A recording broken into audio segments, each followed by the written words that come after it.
Hello everyone. Welcome in this session of English teaching. अंग्रेजी शिक्षण के इस सत्र में आप सभी का स्वागत है। आज हम लोग क्लास 9th की सप्लीमेंट्री जो मोमेंट सप्लीमेंट्री रीडर है इसके 6th chapter weathering the storm in Ersama, जिसे हर्ष मंडेर ने लिखा है, इसके सारांश समरी को हिंदी में पढ़ेंगे। यह एक सच्ची कहानी पर आधारित है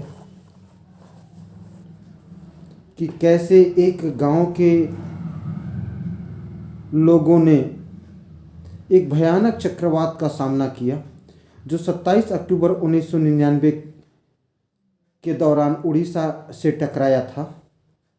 इस कहानी में प्रशांत नाम के एक युवा व्यक्ति के सराहनीय कार्यों का उल्लेख है।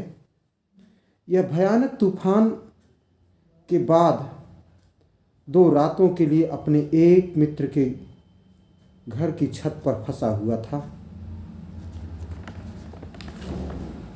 और वह तटीय उड़ीसा के एक छोटे से शहर एरसामा में गया। यह गांव उसके गांव से 18 किलोमीटर दूर था। चक्रवात का प्रभाव इतना व्यापक था कि इस चक्रवात ने कई लोगों की जान ले ली। कई ग्रामीणों के घर तबाह हो गए।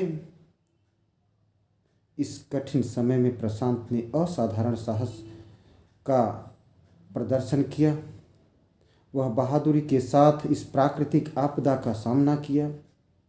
उसने न केवल अपनी जान बचाई बल्कि अपने गांव वालों के लिए आपदा प्रबंधन को भी प्रभावी ढंग से चलाया। भयंकर तूफान के बाद लगातार भारी वर्षा हुई जिससे विभिन्न घरों में पानी भर गया।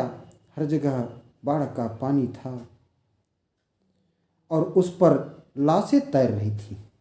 घर से दूर होने के कारण प्रशांत छत पर फंसे अपने दोस्त के घर में शरण ली। वह वहाँ 2 रात बिताई। लगातार बारिश के कारण ठंड बढ़ रही थी और सुबह सुपर चक्रवात के कारण हुए मलबे को देखा जा सकता था। केवल सीमेंट वाले घर ही कुछ जगहों पर खड़े थे। बाकी हर दिशा में तैरते जानवरों और मनुष्यों के शव नजर आ रहे थे। प्रशांत अपने आप को असहाय समझ रहा था। उसने अपने परिवार के बारे में चिंता की। 2 दिन के बाद बारिश बंद हो गई। प्रशांत अपने गांव कलिकुंडा और अपने परिवार के सदस्यों और रिश्तेदारों से मिलने का फैसला किया। हालांकि शुरू में वह अपने परिवार के किसी भी सदस्य को खोज पाने में असमर्थ रहा, किंतु शीघ्र ही वह अपने चाचा के दोस्त को ढूंढ लिया। बाद में उसने अपने परिवार को पाया। प्रशांत ने सुपर साइक्लोन से प्रभावित लोगों की स्थानीय स्थिति को देखते हुए बड़ा दुखी हुआ। लोग भूखे मर रहे थे और तूफान में उखड़े पेड़ से केवल कुछ हरे नारियल ही थे।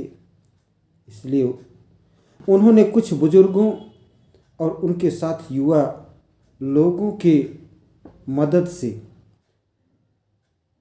लोगों के लिए भोजन की व्यवस्था करके स्वयंसेवकों की मदद करने का फैसला किया।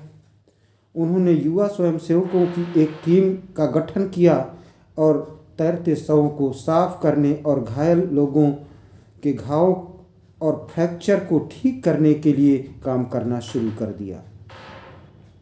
5वें दिन एक सैन्य हेलीकॉप्टर ने भोजन के कुछ पैकेट गिरा दिए।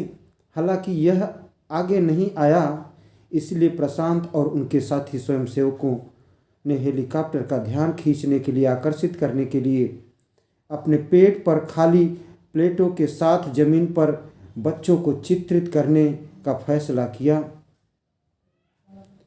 योजना काम आई और हेलीकॉप्टर ने बुनियादी ज़रूरतों और खाद्य सामग्री को ऊपर से गिराना शुरू कर दिया। प्रशांत ने नए पालक परिवारों में अनाथों को फिर से बसाया। उन्होंने एक एनजीओ द्वारा संचालित बच्चों के लिए भोजन कार्यक्रम के लिए महिलाओं को काम करने के लिए राजी किया और बच्चों के लिए खेल का आयोजन किया।